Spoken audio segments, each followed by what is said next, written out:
Bonjour à tous, j'espère que vous allez bien. Aujourd'hui, nous allons parler des émotions. Comment gérer les émotions? Quelles solutions apporter pour les équilibrer au quotidien dans notre vie?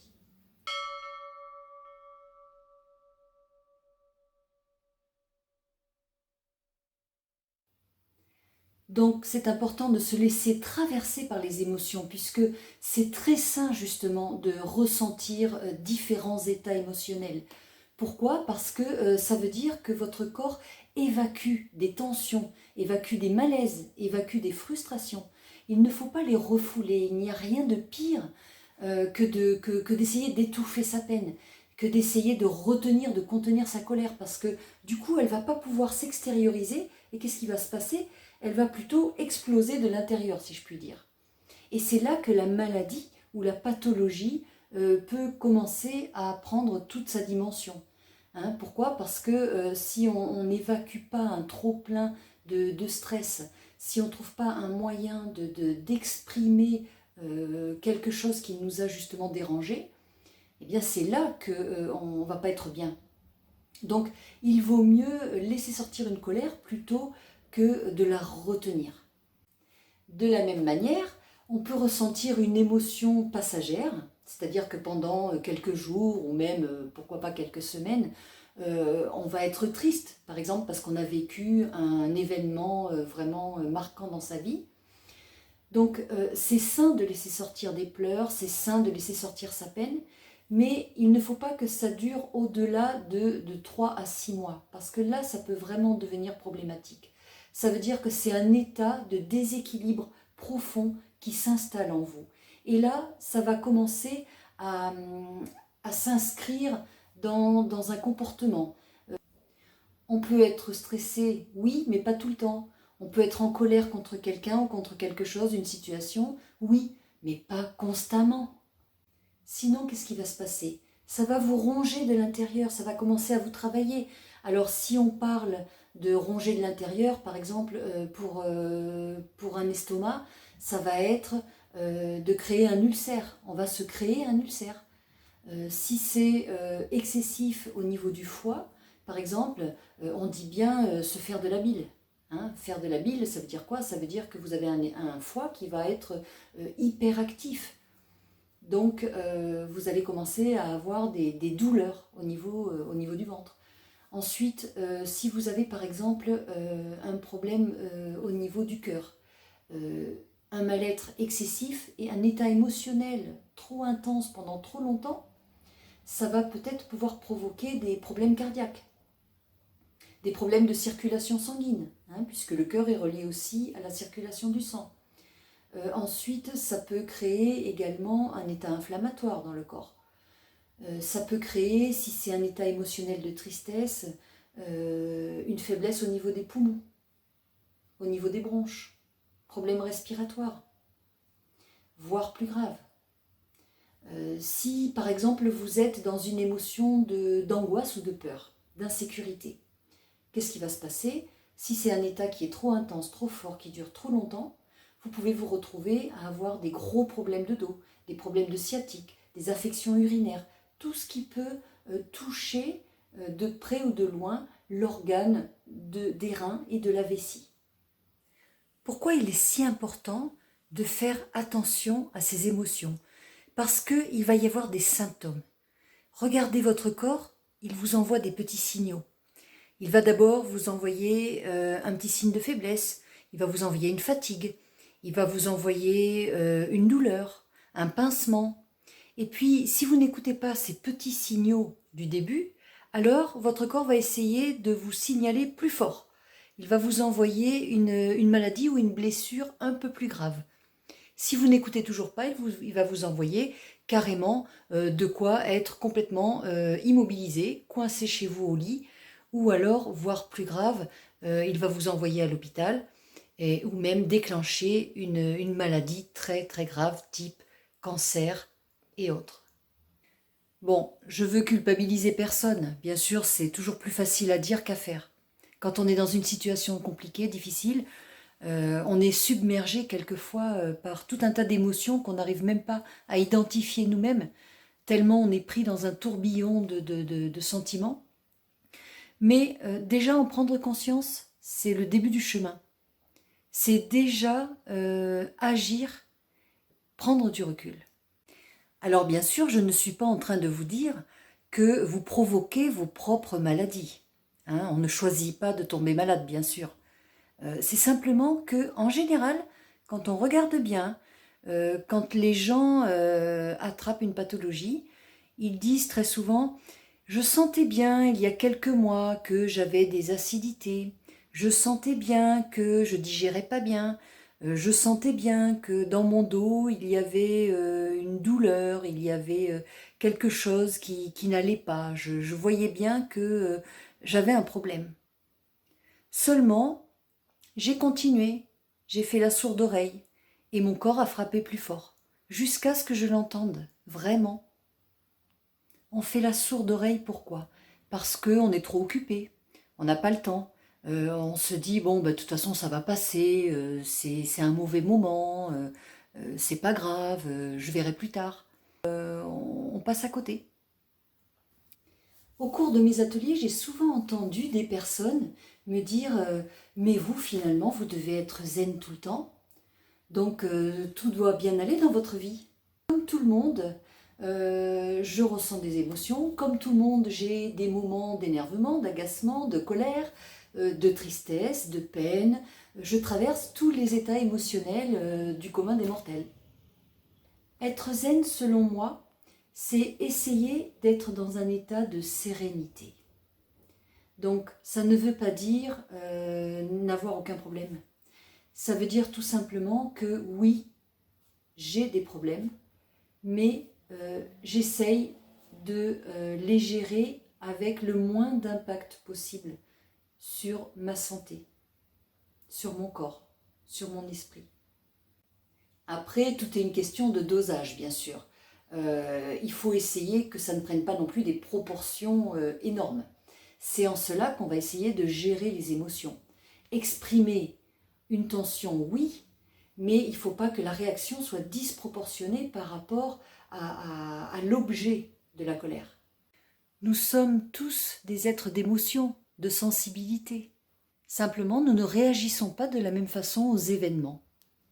Certains vont être plus sensibles à un traumatisme, d'autres vont le laisser couler sans y prêter attention. Un organe malade va créer des émotions négatives. Et de la même façon, une émotion négative va pouvoir blesser un organe et le rendre malade.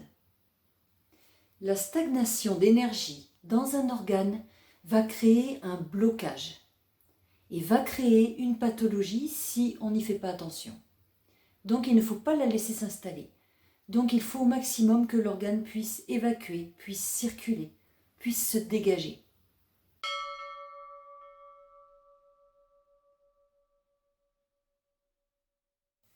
Les 5 émotions fondamentales sont la colère associée au foie, la joie associée au cœur, l'anxiété associée à l'estomac, la tristesse associée aux poumons et enfin la peur, l'angoisse associée à l'organe des reins. Donc l'émotion de la colère pour le foie, ça englobe en fait tout ce qui est énervement, agacement, impatience, stress, agressivité. Dans les émotions du cœur, on retrouve donc la joie, la gaieté, mais aussi l'euphorie, l'hyperexcitation, hein, c'est-à-dire qu'une joie qui est trop intense, qui est trop poussée à son extrême, peut aussi engendrer des problèmes cardiaques, hein, des problèmes de surexcitation, de surénervement.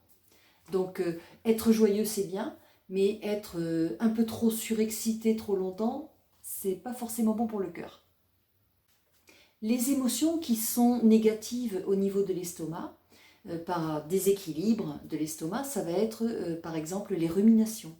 Quand on ressasse les soucis indéfiniment, toujours les mêmes pensées obsessionnelles, quand on ne cesse de penser toujours à la même chose, ces problèmes, voilà. Donc ça va épuiser votre estomac. Dans l'estomac, par exemple, on pourra avoir de l'acidité, des aigreurs, des ballonnements. Tout ce qui fonctionne mal, tout ce qui reste bloqué. L'émotion excessive qui peut blesser les poumons et le gros intestin qui lui est associé, ça va être par exemple une trop grande tristesse, un malheur qui va durer trop longtemps, une peine inconsolable. On est vraiment dans un état de dépression profonde. Et à ce moment-là, ça peut vraiment engendrer des problèmes au niveau respiratoire, au niveau de vos poumons. Donc, il faut tout essayer pour remonter de cet état négatif et pour soulager un peu vos poumons. Les émotions négatives qui vont blesser l'organe des reins et de la vessie qui lui est associée, ça va être trop d'insécurité, une situation d'extrême angoisse, de peur, de doute, d'appréhension, d'incertitude. Donc de reprendre confiance, de reprendre un peu d'assurance, reprendre confiance en soi, confiance dans les autres aussi, et puis essayer de relativiser un peu les événements, la situation, pour essayer d'apaiser justement ces craintes et éviter les gros problèmes de dos, tout ce qui peut se porter sur vos reins de type sciatique, lumbago, sur le système urinaire.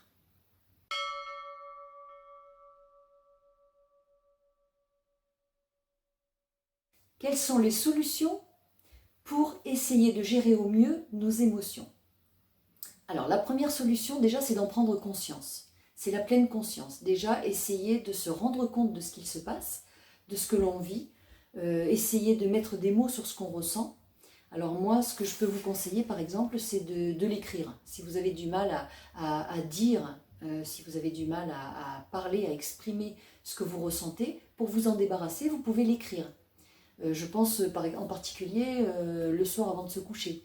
Quelquefois, on a un petit moulin dans la tête, hein, on a des choses qui trottent, des rancœurs, des agacements qui nous sont restés un petit peu en travers de la gorge, peut-être des contrariétés, des frustrations, des choses qu'on n'a pas pu exprimer, qu'on n'a pas pu dire à l'autre. À ce moment-là, vous l'écrivez et vous la jetez à la poubelle. Ou alors, si vous ne voulez pas l'écrire, vous pouvez le visualiser. C'est-à-dire, vous pouvez vous concentrer par exemple sur l'événement, sur ce qui vous contrarie, sur ce qui est l'objet de votre tension. Vous imaginez fortement tous les aspects négatifs que cela engendre en vous. Vous imaginez que tous ces aspects négatifs, vous les mettez dans une boulette de papier que vous avez à l'intérieur de vos mains.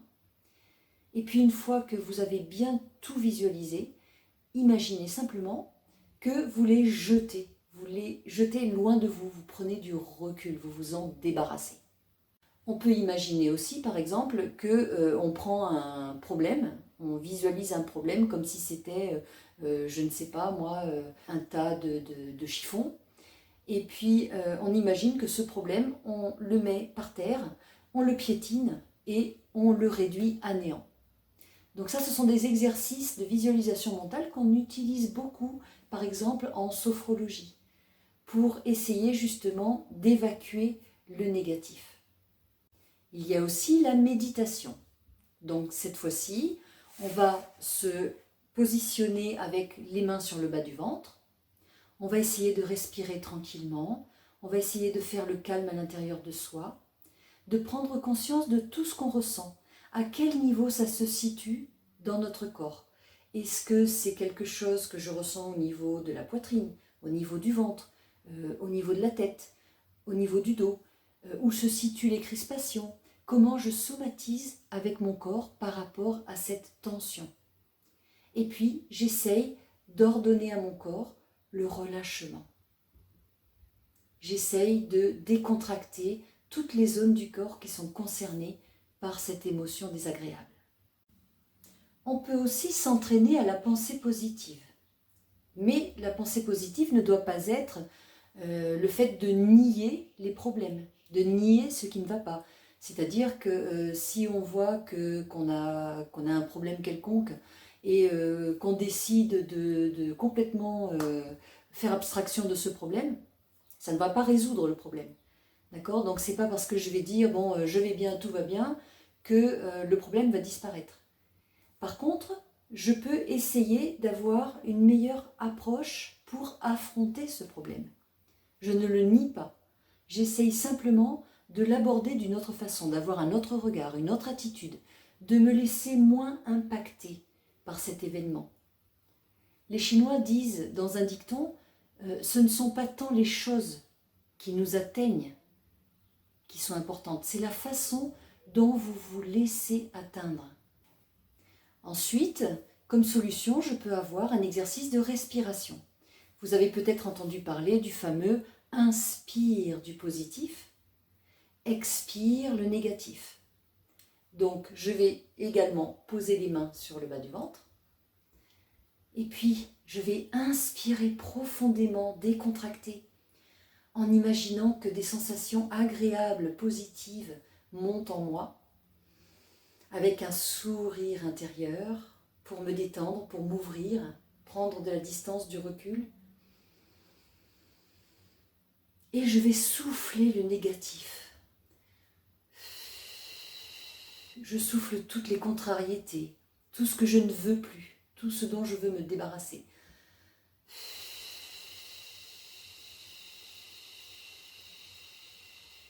Jusqu'à vider complètement, complètement, complètement. Encore un exercice, une solution pour gérer ses émotions, tout simplement faire du sport, le mouvement. Donc soit aller marcher pour faire redescendre les tensions au niveau du bas du corps, soit danser, faire de la gymnastique, faire du stretching, des étirements. C'est très très bon pour justement évacuer toutes les crispations, les tensions du corps, pour libérer les muscles, les organes, les articulations. Ensuite, vous pouvez faire du Qigong, bien sûr, du Tai Chi, ce qui permet justement, grâce à la lenteur, d'apaiser l'esprit, le mental.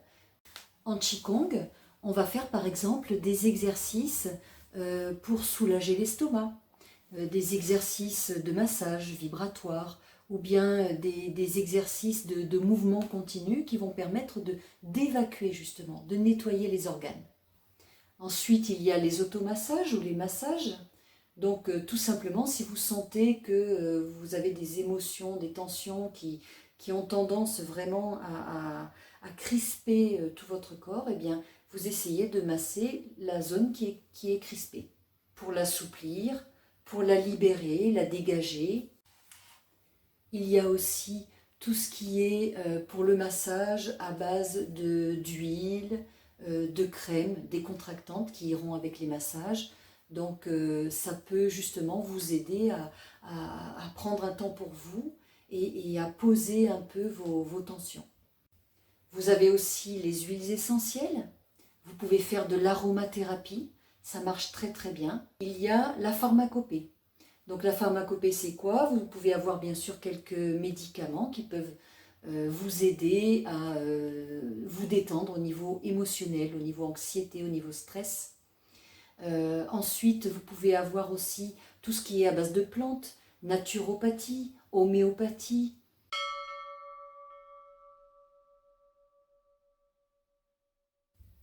On dit très souvent que le terme maladie signifie le mal a dit. C'est la somatisation. Ça veut dire que tout le mal que vous avez pu ressentir, intégrer, absorber et que vous n'avez pas évacué va s'inscrire en vous et prendra plus ou moins d'importance selon que vous allez le laisser s'installer. Donc le mieux, c'est d'essayer de l'évacuer d'une façon ou d'une autre. Voilà, je vous laisse méditer sur la gestion de vos émotions. Simplement, retenez que on essaye dans sa vie d'être zen, d'être en harmonie, d'être en équilibre. Mais être zen, ça ne veut pas dire qu'on passe son temps à sourire, que tout est agréable, que tout va bien dans le meilleur des mondes. C'est pas non plus la vie des bisounours. Être zen, on essaye d'être sur la voie justement du bien-être. Mais on se laisse traverser par les émotions. Il ne faut pas les refouler. Au contraire, il faut se laisser traverser, les accepter, les accueillir essayez de les identifier, de voir à quel niveau de votre corps elles vous bloquent, à quel niveau elles sont désagréables et douloureuses, et puis essayez de trouver la solution qui vous convient à vous, parce qu'on n'est pas tous pareils. Et donc un exercice qui va convenir à quelqu'un ne sera peut-être pas efficace sur une autre personne. Donc si pour vous c'est la marche, le jardinage, la danse, c'est ça qui va vous faire du bien, qui va vous permettre d'arrêter les ruminations, d'arrêter le stress, la colère, allez-y, faites du jardinage, de la danse. Si par contre vous préférez la méditation, vous faites de la méditation. Pour d'autres, ce sera peut-être écouter de la musique douce, s'offrir un bon massage ou faire un automassage. Ce sera respirer des huiles essentielles, parfumer sa maison. Je vous fais confiance, soyez à l'écoute de votre corps et de votre bien-être et je vous dis à bientôt.